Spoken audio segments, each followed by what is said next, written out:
Hello, I'm Marcus V. Calvert, and this is Tales Unlimited Anthologizer.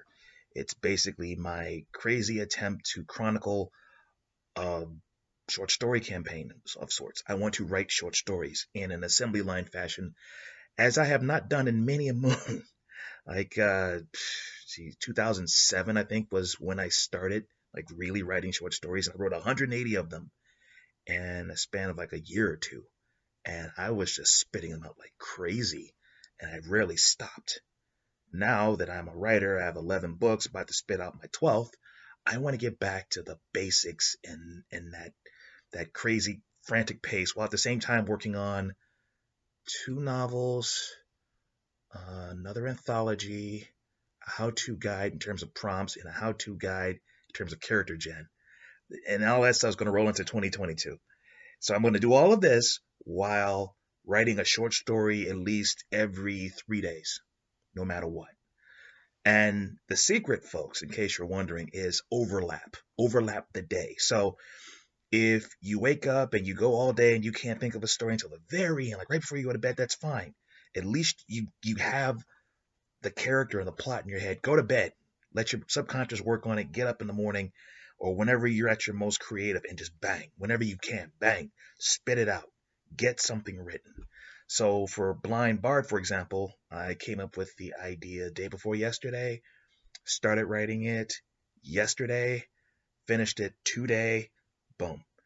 Now this one, and I'm trying to write a different genre every time. This time I picked horror, and what I have is a summoner.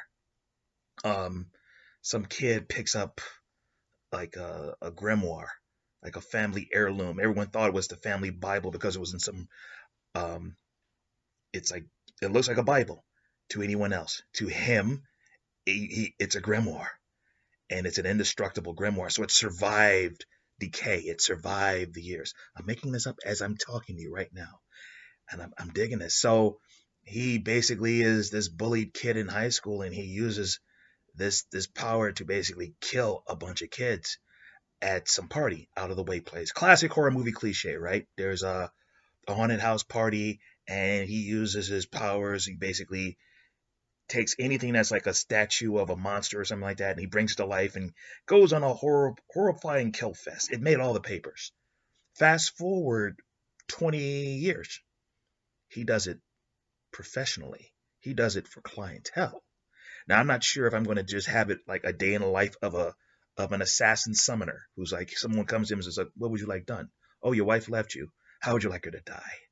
I could have scorpions come out of her mouth. I could have her lover do something, pull his puppet strings. But ideally, my strength is I summon something and it eats him or kills him in some horrible way. As long as I get the soul in reasonable payment, I am a happy cat. The soul goes to the source of my power. It doesn't really tell the client this. And the money goes into my bank account in my expensive taste. Yeah. Now here's the problem. That first, I don't know, massacre, one kid survived. And this was a friend of his. This was somebody he actually liked. But the dude lost his brothers, lost his sister, lost a piece of himself. Like this thing actually like clawed out a piece of his soul and ate it in front of him. And because of it, he basically has his ability to just sniff magic.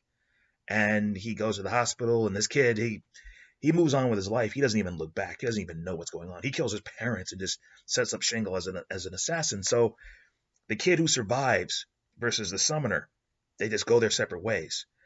The kid, he keeps track of the summoner. Oh, he keeps track of the summoner.